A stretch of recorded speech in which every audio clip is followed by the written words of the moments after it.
Welcome to everybody to Too Legit to Crit, a tabletop role-playing podcast made for people who laugh in the face of death saves. I actually forgot those were a thing. I had to make death saves like a campaign ago. And I'm like, oh, I'm dead. And they're like, no, you're not. You have your death saves. I'm like, I mean, what? Oh, right. Those are a thing. Yeah. So real. So, tonight we have the honor of being joined by the one and only Spunky Taylor herself, who has deemed it, for some weird reason, has decided to come and join us. She's far too good to be on this show. True story. Welcome, Taylor. Yeah. Hi, everyone. Yeah, I'm Spunky Taylor. I'm a Black variety content creator. She, her pronouns. I do the things and do all the jazz. That's the best description ever. Hands down. And when you say all the jazz, you literally mean all the jazz. I can't remember a time when I've not seen you in something. Right now. No, I was kidding. I'm not. Yeah. For the next few weeks. Wah, wah. Womp womp. Welcome to America. The land of the free, innit? My God. Yeah. Starting off strong. Starting off so strong. Yeah. Happy notes. Look, I've got a whole community of gamers who hate me. I might as well get another country to hate me as well. I don't think anybody would hate you for that. Like, that's No one hates you for that. painfully accurate is what that is. We're not even gonna play. Like, that is accurate. It sucks. We're playing it by ear, but you know what? That's all we can do right now. Yeah, exactly. Like, the adventure's not. I've said this on a couple of my platforms. Like, 'cause I'm big on adventure. It's, I don't care if it's cheesy or not. Like, that life is an adventure. It's still going. It's not over. We just gotta figure out where we're going from here. We're just taking a short rest or a long rest or a really long fucking nap. Either way. So, speaking of adventure, how was everyone's gaming week? What did we get up to this week? I think I'm going to start off with our guest. Yeah. Taylor, did you get any gaming done this week? I mean, like right now, I've looked up my calendar. It's been a very chill week of session zeros. It's been session zero weeks right now. I am one thing I did pre-record. I'm in an Avatar game. I will be the Avatar. I'm a special guest for the channel. Airbending or yes, like blue people? Airbend. Okay, awesome. Airbending. Yes, I'll be playing the Avatar. Her name Very is cool. Ares. She's Fireborn Nation. So it's been excited to be part of that adventure with the group as a special guest. I'm not there every episode, but we recorded my appearance recently. So, what did you Very think cool. of the system? They are not using the system. Are they not? They're using... They're using 5e, but they created their own techniques and the way to very build cool. it. It's very homebrewed. It was really nice and interesting to see how this group set it up.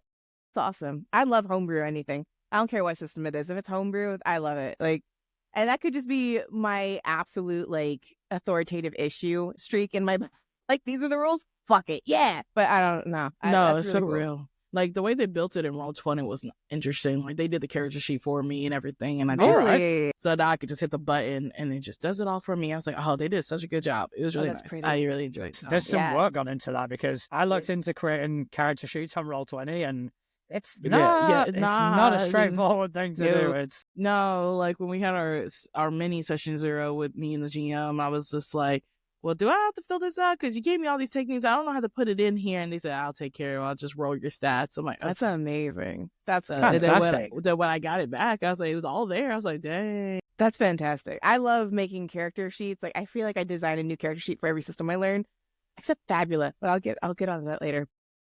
Roll20, I couldn't. I was like, no, I'm not. This is not my realm of. This is not my jazz. So real, so real.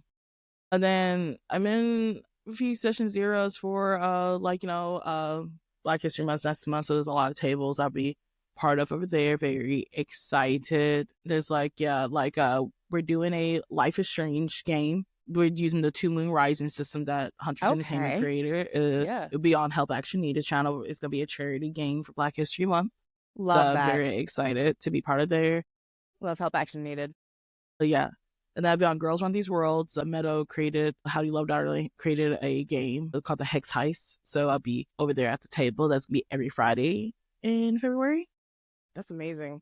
And that's pretty much all right now that I could talk about with the session zeros and stuff right now. So it's been pretty chill right now. Oh, I've been a Candela game that's created by Paige. Very cool. Which That's fantastic. fantastic. But that probably won't be live until April. But we're in pre-recording of it. It's been a great time. I really That's love fantastic. Candela. I love the amount that you're just in it. Like that's like a full calendar, and you're like, oh, it's just chill. It's just chill. I'm like, that's more than I think I would have time for in a whole month. It like no, because like me and Help Action Needed Sean, we be comparing our calendars. Our calendars are crazy. Like if I ever show you my calendar back in from June to now, you'd be like, how are you breathing?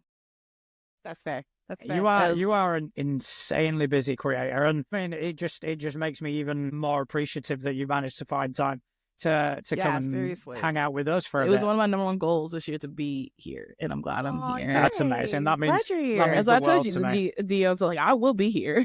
I will do it. Like the best thing I tell other content creators, like, make sure you do give yourself breaks. So like after today, I'd be on a 2-week hiatus. Well, I guess about forced now because of TikTok, but I was pre-planned on my end that I'd be on a hiatus just to not be on any TRPG games or any live streams, so I could focus on myself and other aspects of my content creation, because I've been content creating for 11 years now. So, yeah.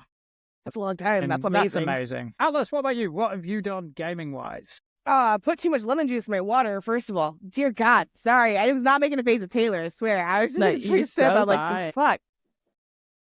I picked up my DMing, I guess, last Sunday. Because remember, we pivoted. I hadn't DM'd for so long. Yeah, and I picked it up where we left off, and it was so good. I was nervous as hell that there's going to be a loss of interest in the story, because I had not ran my game since before Christmas. So that's a long time to not run a game. But the players just picked up and ran with it, and the combat was good. The storyline was good. It was a really pivotal story moment for the players to kind of put pieces together. And for a brief moment, I thought they were going to miss it, because they're going about the action and the adventure, and like, okay, well, we need to do this, we need to do this. And one player put a piece together, and then you just chain reaction clicked with the others, and they all brought a little piece of information to the table. And it was such a beautiful moment where they did, like, each person retained just the right amount that when they put it all together, the story blossomed, and you could see it on their faces. Is that like shit moment, and I'm like, yay. So yeah, that was my gaming for the week. Tonight I'll be playing in something. I don't remember what we're playing. Yeah, we're playing in Connell's game. Connell's DMing tonight, so that'll be a good one. We're excited. Awesome. As for me, I got back to Delta Green on Wednesday after almost a month off due to like the festive period and all that. And we got to the end of the first part of Impossible Landscapes, which, without giving much away, it's a very sort of crucial realization for the agents. They get to a point where they just kind of go, we've come as far as we can go. And that's when they decide, or the players decided, to basically get things solved or things ended, as opposed to continuing the investigation. And that is part of the story. That is part of the campaign. Because now the campaign picks up 15 years later. You were talking about that last time. I'm excited to hear how that goes. I'm super excited. I know you've been pumped to play this game or run this game. Game? You're running it, right? In Swapple? I'm running it, yes. Yeah, okay. So far, I went in with high expectations, just on account of what I'd read. It has not disappointed. It is, and if anyone gets a chance to run Impossible Landscapes or even playing it, jump at that opportunity. All right. So yeah, we're moving on to part 2 in about a week's time. Noted. Other than that, I know I've said time and time again that I've sworn off Pathfinder 2nd Edition. But when GM Mistress Winter comes and says, I'm putting together a campaign, do you want to be in it? You say fucking yes. Yeah, you don't say no to that. So we are starting tomorrow. Tomorrow we're starting our homebrew world, and we don't know anything about it. GM'd by Mistress Winter. It's going to be myself. It's going to be Misfit Playland. And it's all going to be our friend Chris, who's been in a couple of things for the crit list. And we did our session 0, I want to say Thursday or Tuesday. I want to say Tuesday. So we did our session 0. We got everything out of the way. Our characters are made up. I'm really excited to play this character. And yeah, it's Pathfinder 2nd Edition, so I don't really need to learn the rules. It's refreshing. I have to be honest. That's refreshing. I have our good friend Rob, Dartholdius. He is going to be running a game for us, and I'm super excited for it. But like with every new game, if I'm running the game, if I'm DMing it, I'm super excited to learn the rules. Like Household, I ate those rules up. I love it. I'm also really excited that I discovered I am a dice pool girly. But like if I'm a player, I don't know. There's like this nervous block. Fabula Ultima. I need to update my sheet and get everything updated for like the level up for the next session of games. And like I want to, and I haven't. And the only reason I haven't, the only thing blocking me is literally my own nerves. Because I'm like, well, but what if I read this wrong or the numbers are wrong and I don't want to like fuck this up? It's so stupid. It's so stupid. Like, why am I in my own brain like that? I don't know. Yeah. So yeah, I mean, it sounds like a decent week of gaming, to be fair. Yeah. We all been busy. We all been creative. What's 32 plus 24? Sorry? What is 32 plus 24? 56. Yeah. Shit. Okay. I have learned how to make iced coffee at home. And for that, you need math? Yeah, I was curious how many ounces I've had. Right. I took a sip of that water. I'm like, man, that feels really good. And then I'm like, oh, wait, that's probably because... Just imagine like a whiteboard next to Atlas full of fucking like massive equations as to, right, okay, I need to create the perfect latte. I don't math, y'all. Literally, gonna- someone's like, oh, make sure you have this many cups use of this coffee for this integrating. much water. I just threw the coffee in the fridge, took it out, threw the milk in, oat milk, threw the sugar in. Oh, it tastes all right. I mean, to be honest, I can't laugh Chaos method. because part of my, my current gym drive, I've now gone down the rabbit hole of getting protein, sort of supplements. Yeah. A powder, should I say. And obviously that's 50 grams per this amount of water. So I've got a scale and I measure out my 50 grams. But you're fancy. Yes, but then it spills and I end up with white powder on top of a scale. You just deal And with it's it. just like, You just deal with it. Just deal with it. if someone were to see this, There'll be Saying, some question. That's why people do pre-workout without the water. Like I used to do that, and then it was really bad for my nervous system.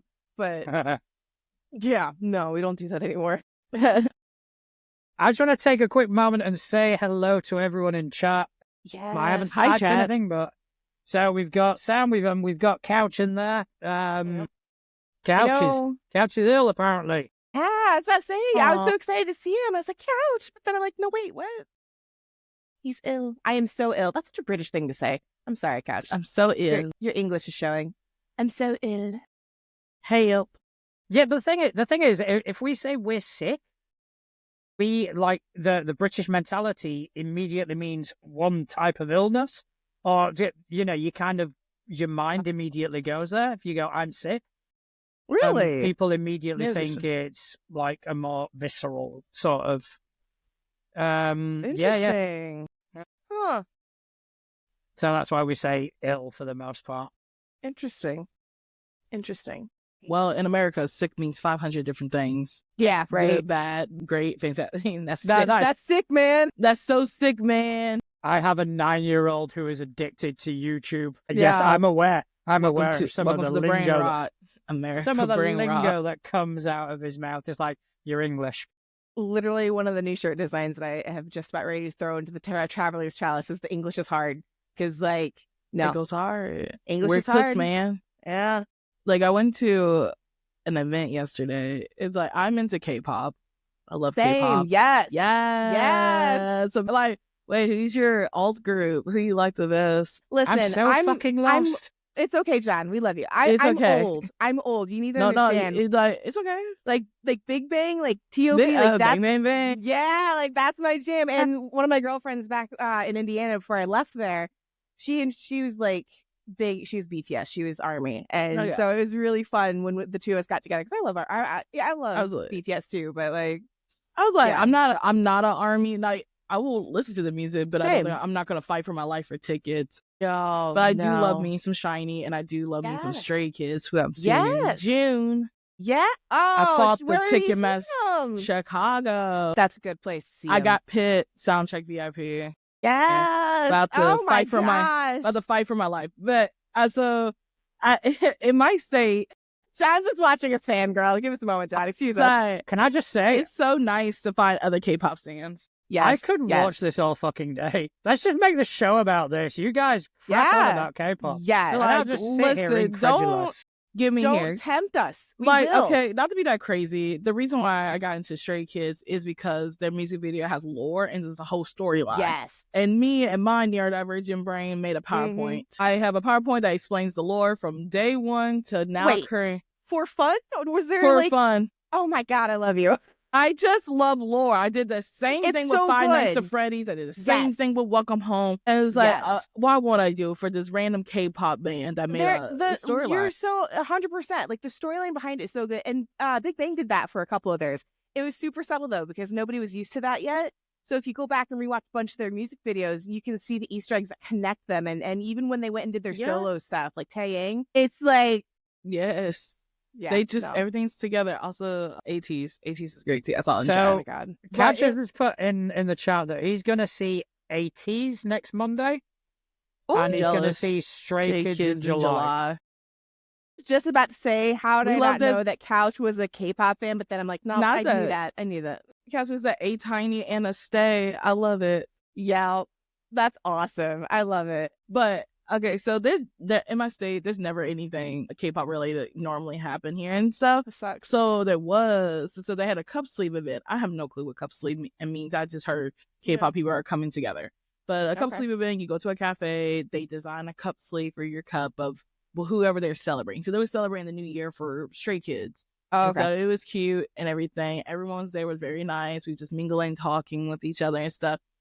And it's just like this lady just came up to me and she was like talking to me. It was a lot of moms was talking to me because they all thought I was like a minor because like their kids there was a minor. And it was so funny. They were just chatting with me, chilling.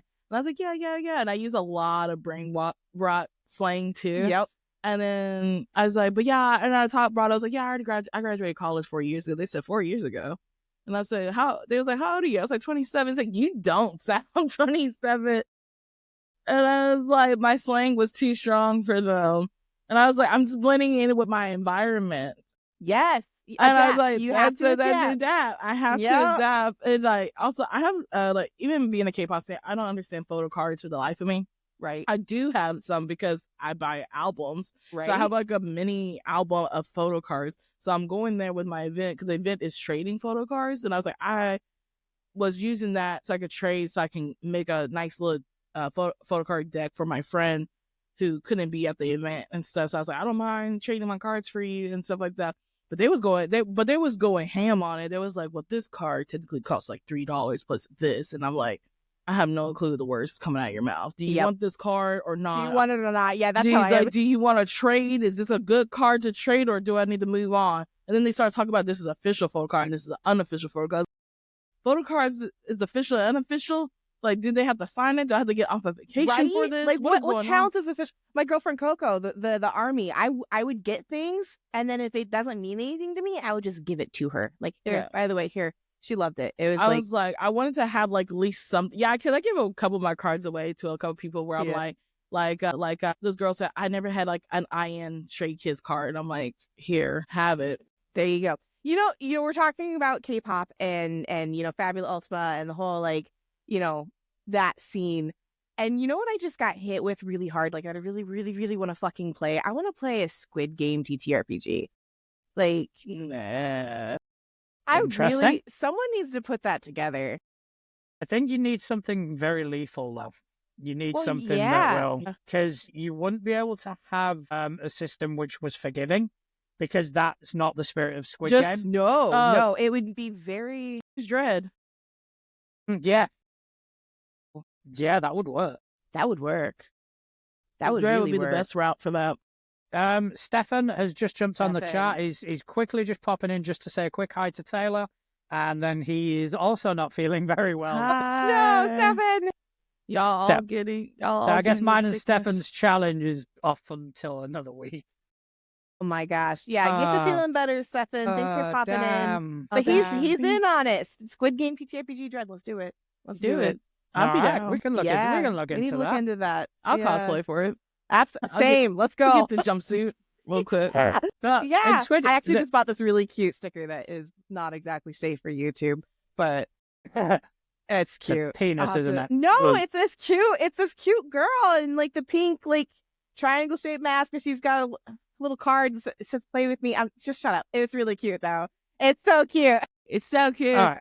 It So- does sound cute. Squid Game does have a lot of weird characters, which coincidentally brings me to this week's question of the week, where I went out into the wide world of Threads and Blue Sky and Mastodon, and I asked people if they could tell us their most weird and extraordinary character that they've managed to come up with, and I got a ton of fucking responses. So I'm excited for this one. Taylor, if you're happy, we're going to read through some of them Yeah, and let's maybe do make it. some comments and, and see if we can relate it to anything that we've ever done, really. So, first of all, over on Discord, Corvus, who we haven't heard from in a while, he's still about and good to hear from him. He said he Good. made a changeling bard with amnesia. Their whole identity is a mystery even to themselves, and thus they perfectly encompass everyone else because they have no sense of self beyond what they can do. That's just deep. No, I can connect with this character so hard because I have a VTM character who changes all the time. I want to say Ravenous, but I probably got that wrong. So we're just going to say Ravenous for right now. But this character can change. But this character is so old as a vampire for a long time that they also lost sense of themselves. So they don't know what their original look like at all. They can change and they just made up a base cool. form, but they do not know this base form is really their aura is still just like is in effect. Or like, and maybe one day as I thought about like later on in the campaign, I'll just have her relax one day and see like if this true form that you created is really true or not true. So I relate to I that. love that. hard. That's good. I That's really like that. That's good. That's a really, I feel like that's a really sort of existential dread sort of character. Yeah, I that's have good. no idea who I am, Yeah. and, I've got all this ability to change and I don't know where to land on. That's fantastic. Especially like being a 300-year-old vampire too. Yeah. You don't know. Yeah, that's amazing. Your memory just fades away.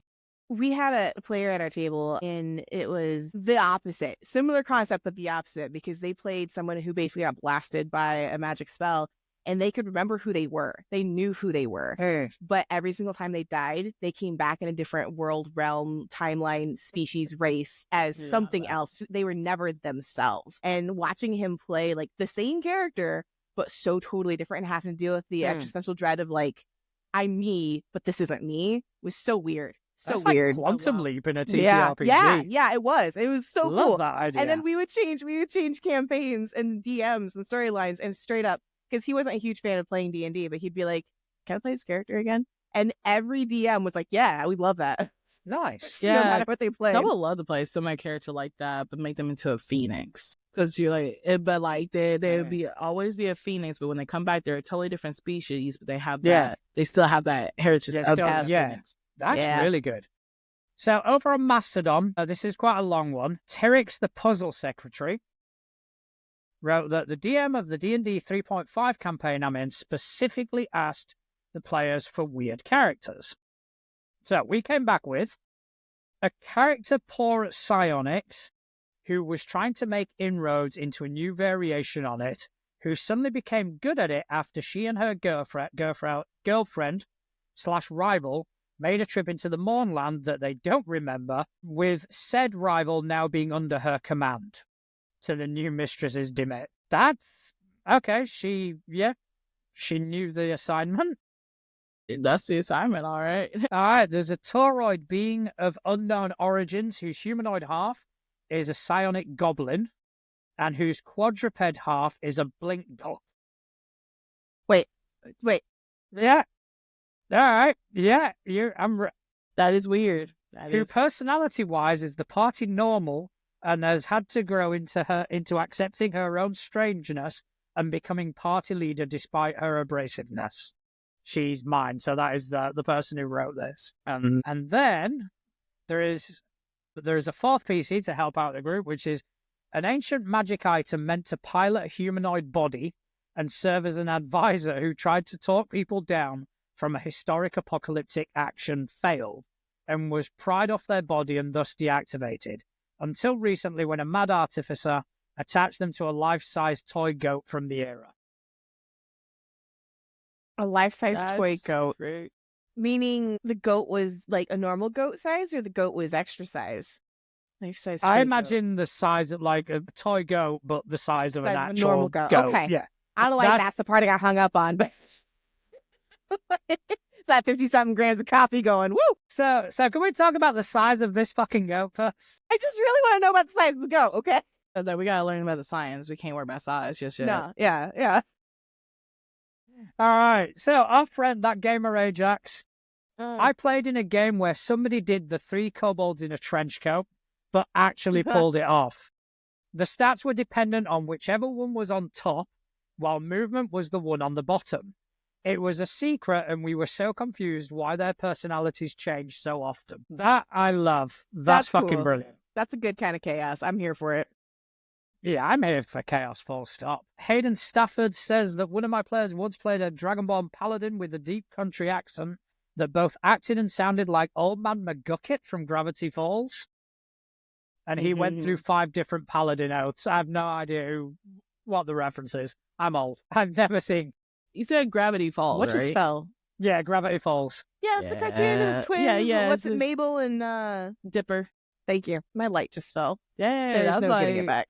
That's like the transition of like Gen Z and Gen Alpha kind of cartoon too. I was like, I know Gravity Falls. It's good. I but love like, Gravity Falls. That's one of the lore pieces things yes. I fell down the rabbit hole because when that book got released, oh my god, and then everybody was on that on TikTok was looking at all that. I was like, I hopped on that ARG too. I was on that website like looking at it, waiting for it to update. I love ARGs. Yes, I feel like there's also like this weird gap of like the generation of our age that have had kids, so they're familiar with the even younger cartoons. But like, I haven't watched Bluey in a day in my life. But everybody that are my friends that have kids love Bluey. John.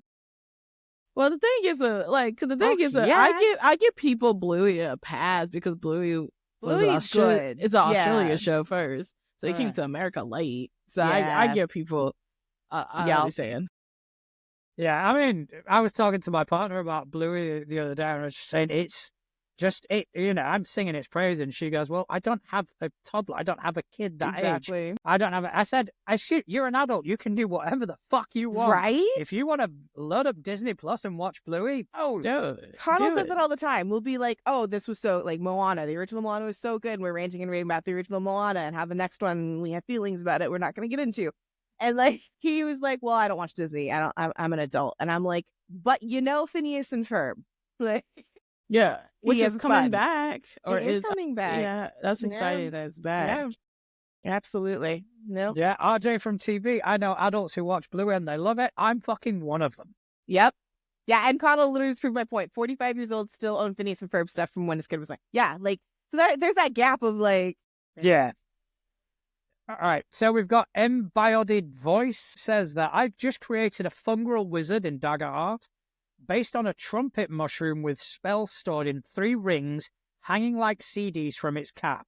Think gramophone / DJ wizard. I love that. That's amazing. So much. And I'm jealous I have still not played Dagger Heart. I haven't either. I thoroughly enjoyed it. Yeah. As much as I didn't want to, as much as I kind of went, I'm going to hate this. I played it and I went, holy shit, this has got legs. This has got something. Yeah, I can see a full campaign getting built out of Dagger Heart quite easily. Yeah, a lot of people say it's like very easy to world build and stuff with it and all. I'm hoping I can experience it again. Experience it one day. Yeah, I mean, I'd like to play it again because now the official rules have come out. Yeah. So we played it in beta. So I'd like to play the real rules just to see what's changed between when I played it and now. So if I do get a game together, I'll ping you a message over. Thank you. And also, it's made by a woman too, so we love women game designers. Yes, we do. Out here, shout out to Rowan. Yeah. Love you. They've been a long time friend. That's cool. So Imagineth over on Threads. Love Shannon. Hi, I Shannon. just created a fairy blood hunter that turns into a vampire bat and a face squirrel druid rogue that has ADHD and trades in secrets. These are my next 2 characters over at Somebody's Heroes, and I'm pretty damn stoked about them. I love them already. Right now, I'm playtesting for Margot Mod's games, and I have a barbarian bugbear named Mouse who has a special subclass that gets gooey. I don't really want to ask any more questions on that one. No, listen, Shannon makes the best characters. That's amazing. I don't get to watch everything that she plays, but she'll post just like, oh, hey, by the way, this is what I'm playing now. And I'm like, oh my gosh, like I look forward to her character posts. They're so cool. They're great.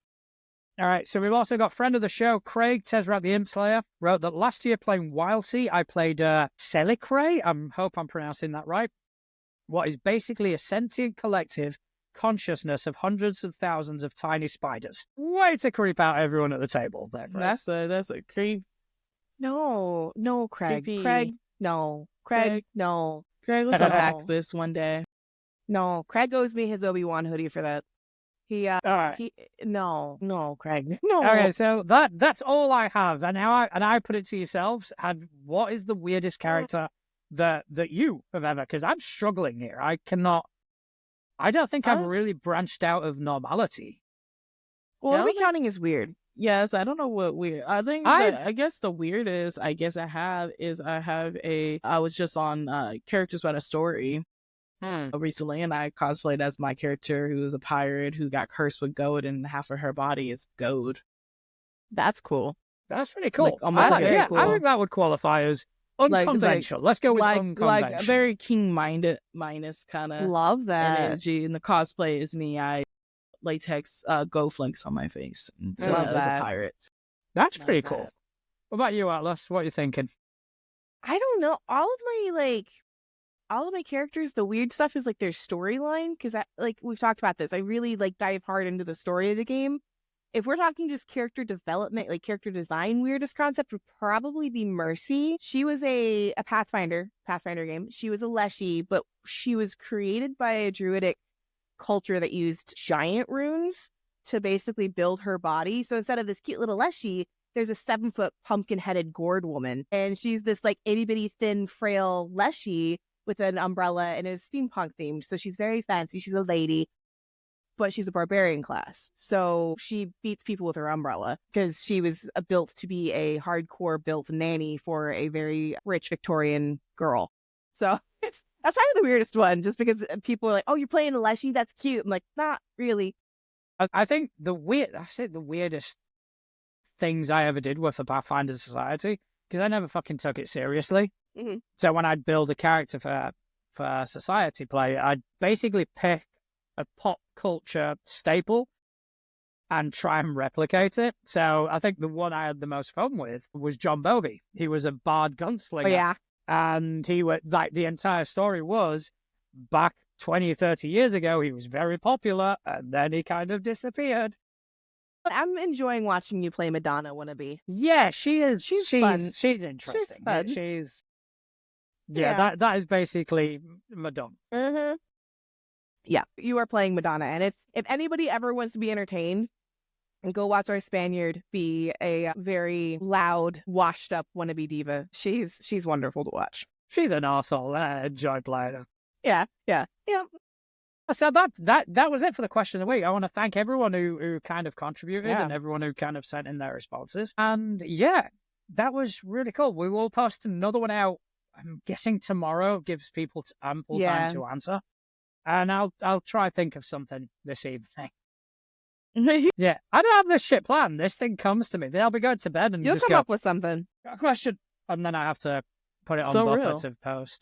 This week's question is, what Squid Games challenge would you die in if it was a TTRPG? So just any random fucking pop culture thing and just yeah staple it onto the TTRPG sort of hobby. Yes, why not? The game Squid, because I still don't understand the rules. Yeah, same. Thank you. Like I rewatched that season so many times. I'm like, what? Which game's that? Is that season 1? Because I've not seen season 2 yet. Yeah, season 1. Yeah, the very last game. Like why it's called Squid Game? The one with like the triangle, the circles. Yeah, and you have to like get across, but it's on one foot, and it's like, it's holy weird. shit! I need to rewatch that because I cannot fucking remember. It's literally the last. the last game. It makes no sense to me. And I feel like if someone explained it to me in real life, I'd get it. But like watching it, I'm going, is this like a language barrier breakdown? I would have to do it myself. Like, yeah, I'm hands on. Like, I played it on Roblox, the Squid Games thing on there. That's fantastic. It's so funny. Like the clips, the short clips got me, and I was like, I need to try this out. Let me see this thing. Yeah, my kid's got Roblox, and he comes up and he's like, "Oh, Daddy," it's like, "How about we don't play that one?" Yeah, and you go back to playing Blox Fruits. Yeah, I played Dress to Impress on there. It's really cute. What's it? He's on Blox Fruits. He's getting to quite high level on Blox Fruits, and it's the only game where we can have a conversation. Because he'll come up and, I got this fruit, and this is a perm and all that. And I actually understand. But the moment we go from that to Strongest Battlegrounds or something like that, I'm fucking lost. I just can't believe Roblox has still been around this long. I was trying to explain to my brother, because he like my nephew and so like that, and he's just acting like it was a brand new game. It's like, no, because I looked at my Roblox account and I had it since in 2008. 2008. That's how long Roblox has been around. He's playing this game now, which is, again, it's crazy. I don't know whether it's Strongest Battlegrounds or another one of those sort of clone games. And he goes, "Hey, Daddy, I've got these ultimate moves," and he'll put it, and it goes into these fucking anime style transitions and so you can go you could go to Disney World on Roblox. Me and friends went there. It's amazing. Putting yourself up first person just on the roller coasters and stuff. It's like, they almost felt like I was in Roller Coaster Typhoon. And like, these are people just sit there. It's like Minecraft. Like, people just sat there and just made these servers and just sat there and made these worlds. And like, I could never get into Roblox or Minecraft, but one thing that almost did it for me is someone did Minas Tirith in Minecraft, and that, like, the fact someone sits down and builds those things, like, it's fascinating. I haven't, like, I got Minecraft. I did like the Hunger Games on Minecraft, and that's pretty much at it. But I never done like survival mode. I never built a house. I didn't know how to even do any of that, to be honest. And then Roblox was like the same route. It was during my 11 years of content creation that the gaming group I was with on YouTube wanted to play Roblox as, to make content. So that's how I had my account. And so doing all that, I had my account in 2008, just never did anything with it because I didn't understand Roblox as a kid. I was Minecraft. A Toontown girly. Yeah. That is new. That has gone over my head. I've never heard what that is. No. You know Toontown? No, never heard of that. You ever heard of Club Penguin? Club Penguin, vaguely. I was about to say, you better have. Come on. Like, Toontown and Club Penguin are both. Club Penguin was Disney, right? No, Club Penguin wasn't Disney, was it? Toontown was Disney. Yeah. And Toontown is basically, you play as a Disney, not a Disney cartoon, but you make your own Disney cartoon, and you fight capitalism. Like, you fight these businessmen with gags, which is like pie in the face and squirting water bottles and stuff like that. Is literally, you're fighting capitalism throughout this thing. You level up, you mingle with people, you have these boss level, like you do tasks and stuff like that. And then it shut down in 2010, I want to say, something. And then a bunch of college students bought it, so the servers are back up. They just had to take Disney out of it. Yeah. So I still play it to this day. I'm waiting for someone. I'll have to. You got me fighting capitalism. I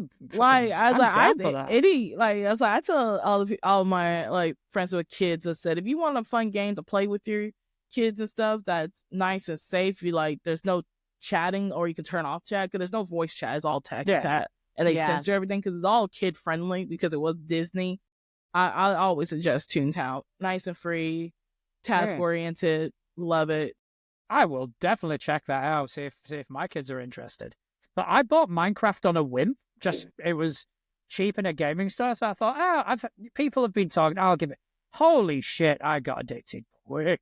Yeah, it's like The Sims. If you like Sims, then Minecraft is gonna be a dangerous gateway drug for you.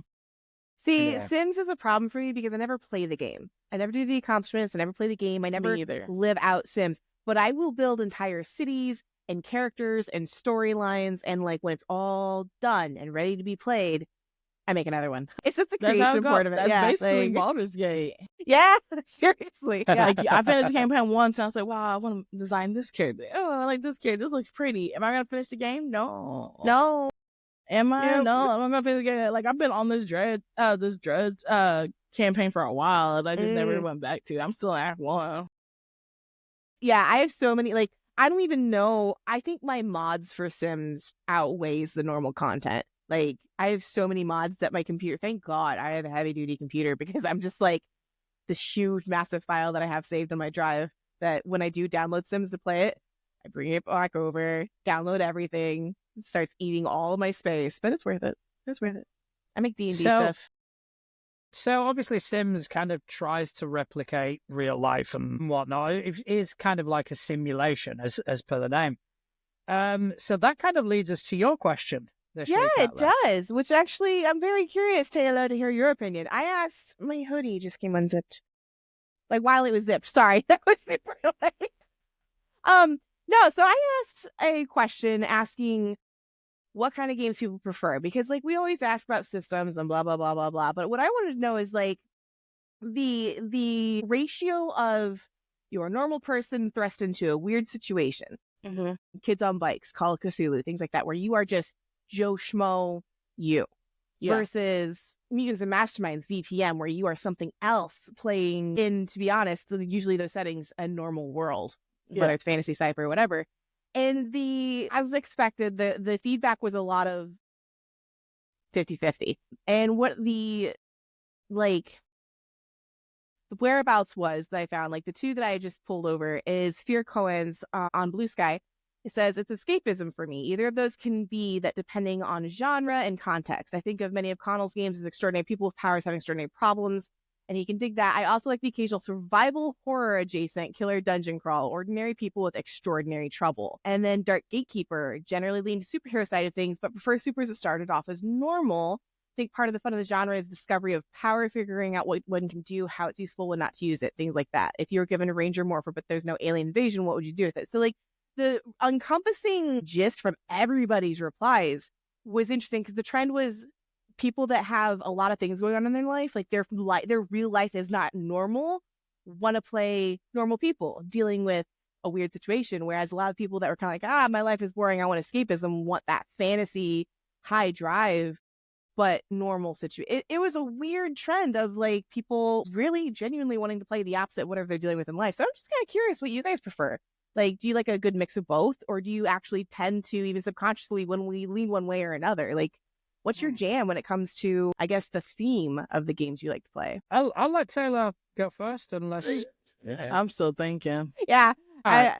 I've got a thinker on it. Okay. I don't think I've ever consciously made that decision. I don't think I've ever kind of gone, okay, so yeah, I want to play someone who's quote unquote normal in an abnormal situation. For me, very setting dependent. Yeah.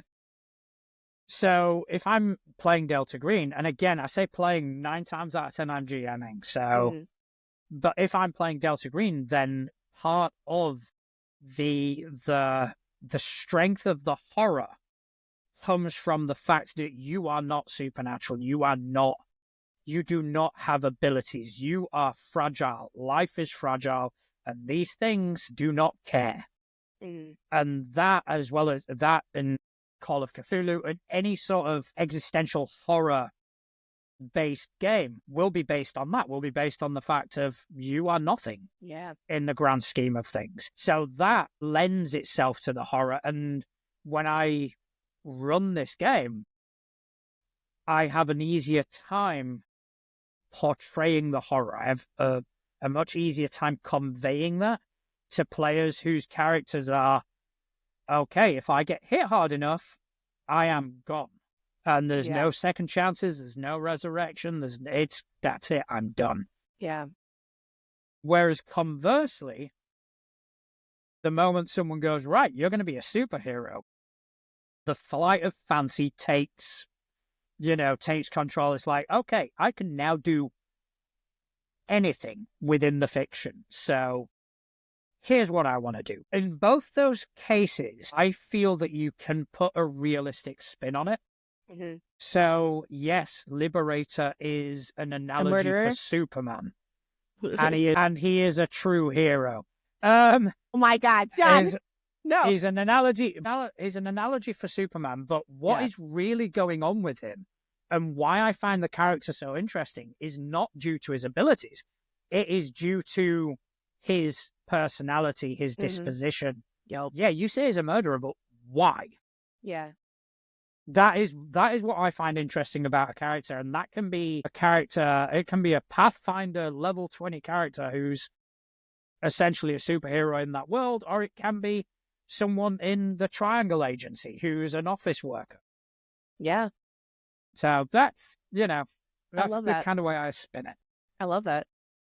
Yeah, I think like I do both a lot, and the biggest theme I like to in my characters is always self-discovery.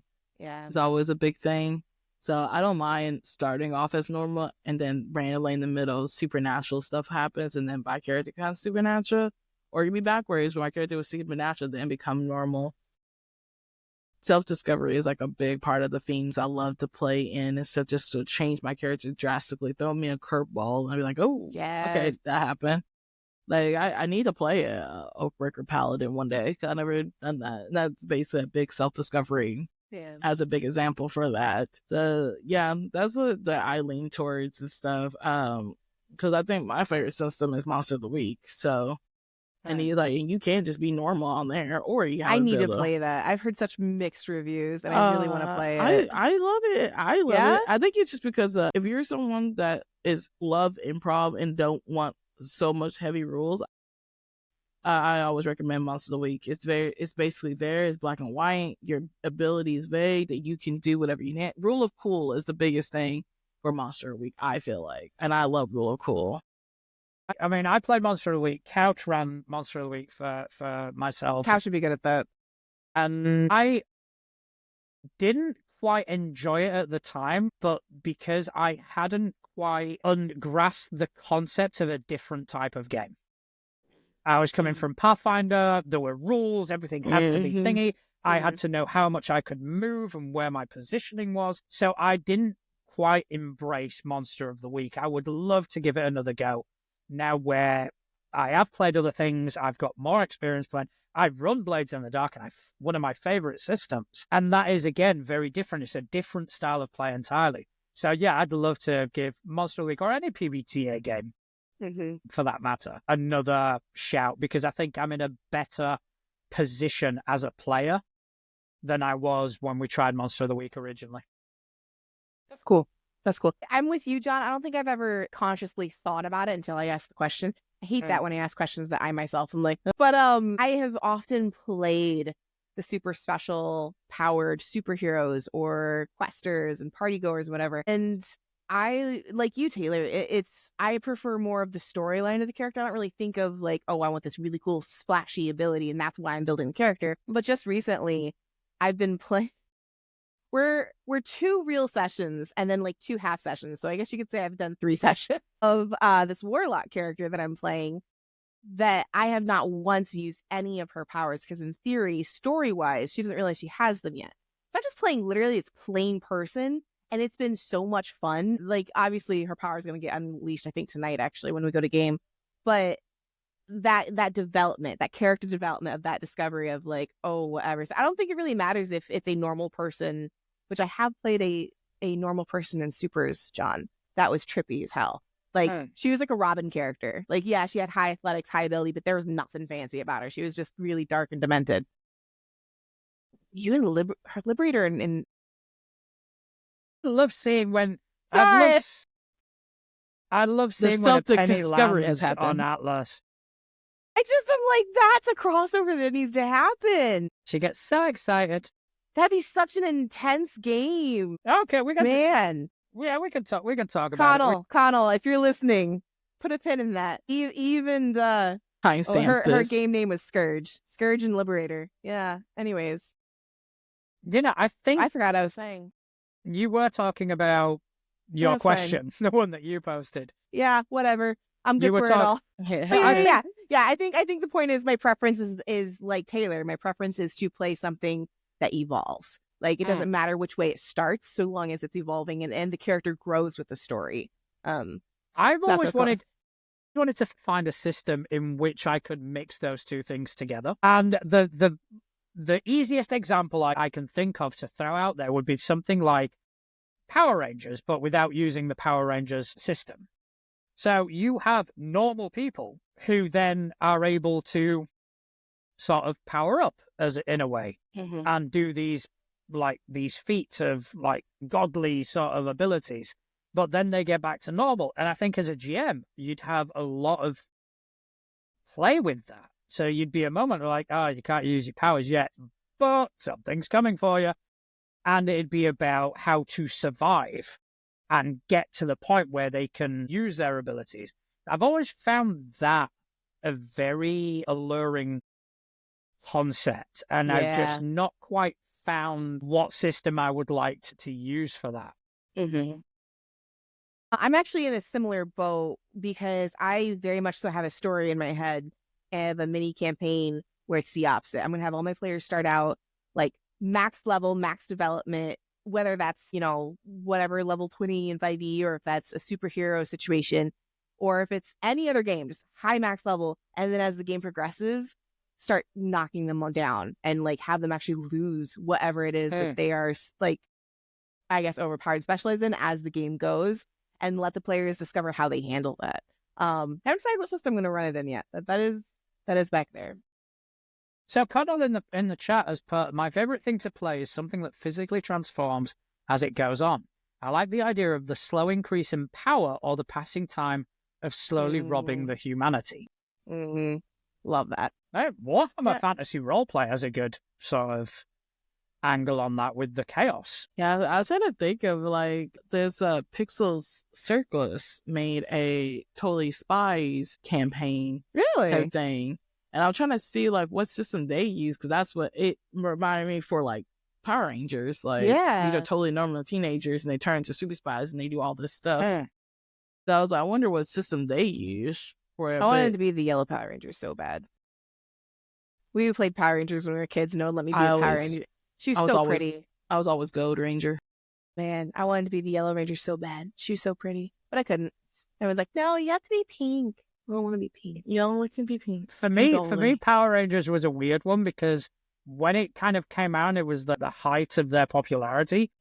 I was just a bit too old to publicly enjoy it. And I was too cool for that sort of shit. So, I liked it, but very much in the sort of, okay, I'm going to watch it when no one knows. This Power Rangers was one of those, I think, early signs that like the universe was telling me, she will be a TTRPG player, because I loved Power Rangers as a kid. And I had an older sibling who also loved Power Rangers, and we would run around the house playing Power Rangers. I didn't play house. I didn't play dress up. I ran around the house playing Power Rangers and X-Men. Like I pretended to be these characters, and I literally got myself in trouble. And my mother stopped letting us watch Power Rangers. And it's not even he started it. I got cornered. Okay. Was it when you summoned a Zord and your mum went, not a fucking again? Yes. Like right I summoned it, destroyed the house, pieces flying everywhere. There's a 60-foot fucking dragon in my fucking kitchen. Saber-tooth tiger. Close. I got cornered because we were playing Power Rangers, and my older sibling was threatening me. Granted, I understand it was a game, but I got so into it that I just hauled off and punched him. And of course, he starts crying, and my mom was like, "Hey, you're not allowed to ride Power Rangers anymore." And I'm like, "He started it. I was cornered. He started it." It's so funny. But yeah, Power Rangers. I mean, he was playing Rita, so fair play. Yeah, I mean, I've always liked the concept, and like lesser things than like Power Rangers, maybe something like Dragon Ball, where you do have this power up ability, but it's trying to find a way, not necessarily to balance it, but a way to kind of make it work within the system. Well, okay, Couch, if you're still listening to this, I hope you're asleep and passed out because you're ill. But like, okay, Fabula Ultima. I'm supposed to be like, I'm power suiting, like not power suit like Iron Man, but power suit more like an alien when Ripley has the exoskeleton frame. And Couch and I haven't had a chance to talk about it, but I'm like, how the hell am I going to make that a normal thing in this situation? I don't know how we're going to like build that into the story and the system of just like, everything's fine. Like, she's not going to walk around the street in this exoskeleton like mech suit. I can help you because I've just done it. Okay. I've done it for my other Fabula character. Oh, okay. We'll have to talk about that because that's one of the things where it's like I'm playing this it's a weird character. I love her so much. Like she's the daughter of a clockmaker that ended up like ring fighting, like boxing, to support her two older sisters. She does. She's getting this exoskeleton suit, which I'm pumped for, but it is very much so of like how I understand it's like anime based, but even at that, like not everyone walks down the street in a suit. So we got to figure something out. Yeah. Yeah, there are ways. I've already built mine. I'm 3 levels into it. Nice. I need to get an actual sheet downloaded so that I can actually play around with the character sheet. So, have you ever played Fabula Ultima, Taylor? I'm not. No. I think. I mean, if you're into like the JRPG sort of subgenre, it like fits Final it really Fantasy, well. Final Fantasy, Ultima Online, stuff like that. It really fits that. It fits that really well. So what would you say is your sort of go-to system? If someone, I think you already kind of let it slip with Monster of the Week, but I was wondering if it was anything that you kind of leaned more towards, or is Monster of the Week the one? No, it's always heavily Monster Week. If somebody comes up to me and say they never done TTRPG before, and they're like, I want to jump into D&D, I'd be like, hold on, slow down, buddy. I suggest that Monster Week is a very easier system because a lot of people just think TTRPGs is just fighting. But I think Monster Week helps with more role-playing aspects in the world because you got to investigate, you learn perception checks very easily. Yeah. It'll be different wordings, and then you got abilities. Your ability is simplified, but you can do whatever you want with it. Simpler, your stat building, super easy. -1, -2, and guess what? You get that too in D&D. Character building, the world is open. I think it helps out folks and stuff with that all the time. As I always suggest people to try Monster of the Week, and then you can graduate towards D&D slowly. At least have a concept in your brain. And so, but there's fighting, there's the ability to fight and stuff, and like how to fight with others. So I think it's just a nice mini version of it. You don't have 1,000 dice, you got your 2d6s, and that's all you need. I love me some D6. I think it's also good for new players because it's got such a wide range of touchstones. Yes. Whereas D&D, if you like D&D traditionally, it's like, okay, it's fantasy. Yeah, if you're in, okay, do you like Tolkien? Then you might like D&D. Whereas if someone goes, well, no, I don't really, I'm not interested in fantasy.